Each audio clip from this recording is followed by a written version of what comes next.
It is inefficient. It hurts us in terms of our international standing.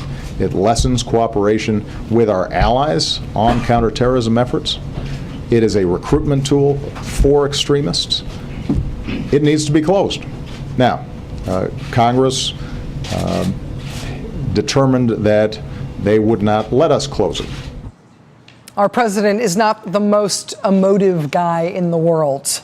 But I think that qualifies as exasperated Obama, or at least frustrated Obama, even if you just define frustrated in the technical sense, as in the president being frustrated from doing something that he wants to do.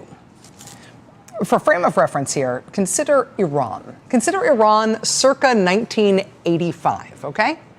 Our relationship with Iran in 1985 was very, very bad. It was even worse than it is now, I think. At that time, we were only a few years out from the hostage crisis in Tehran, where 52 Americans were held hostage for more than a year at the U.S. Embassy. We were still embroiled in another ongoing hostage crisis where Iran was supporting the kidnapping of a lot of different Americans and other foreigners in Lebanon. The people held hostage in Lebanon included professors and aid workers and a university president and even the CIA station chief. Iran was involved then also in the Iran-Iraq war, and we had kind of taken Iraq's side in that war. In 1984, we had declared officially that Iran was a state sponsor of terrorism. So between us and Iran, circa 1985, things were really bad. I mean, I know things are bad now between us and Iran, but things were really bad back then. But in the middle of all that, the President of the United States decided that he would secretly sell them a bunch of missiles. Secretly shipping weapons to Iran illegally. I mean, we are the great Satan to them, and they are the great Satan to us. And the president is secretly sending them missiles? Yes, that happened.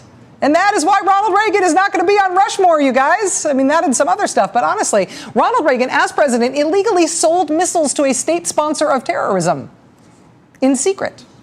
And at the same time, Congress had passed a law saying that he could not spend any money to wage a war that he wanted to have in Central America. Ronald Reagan really, really wanted to overthrow the government in Nicaragua. Congress knew that he wanted to, and they said no. They passed a law saying he could not do that, and he did it anyway. Since he couldn't get any legal money to do it, he used the illegal cash that he'd stashed away from illegally selling those missiles to Iran. I mean, it was just astonishingly illegal. And when it all came out, even people who otherwise kind of dug Ronald Reagan were frankly horrified. The congressional investigation into what happened was considered to be fairly stacked in Reagan's favor, but when it came out, it was scathing. The big bipartisan congressional investigation into what he did said that the Reagan administration had undermined a cardinal principle of the Constitution. They had undermined the Constitution's most significant check on executive power. The congressional investigation said that Reagan administration officials, quote, viewed the law not as setting boundaries for their actions, but as raising impediments to their goals. And when the goals and the law collided, it was the law that gave way. Just a scathing conclusion that this kind of law breaking by an American president was outrageous. It was a bipartisan consensus. It was almost a bipartisan consensus. There was a dissent filed, a minority report that said, actually, everything Ronald Reagan did here was fine. It was authored by an obscure Wyoming congressman who didn't have any national profile at all. But unlike the rest of Congress, who were all horrified with Reagan breaking the law so flagrantly, this Wyoming congressman filed a minority report that said, as far as he was concerned, it was all fine. He said essentially that a president can do anything he wants. On national security, no law can constrain a president. That was the one dissent filed to the congressional investigation. That was the minority report, the Wyoming congressman. Fast forward 2 decades to a December afternoon, 2005. You are on board Air Force Two with the Vice President of the United States. You're en route to the Middle East. The New York Times has just broken the news that the government has been secretly wiretapping Americans without a warrant. And while he is being questioned about that on board Air Force Two, Vice President Dick Cheney interjects this advice to the reporters questioning him.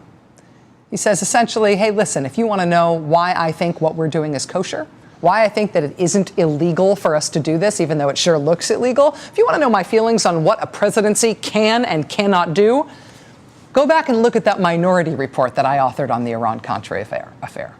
That said all that needed to be said about the kind of unilateral, above-the-law power that a president ought to have. We are in an era of radically extended presidential power.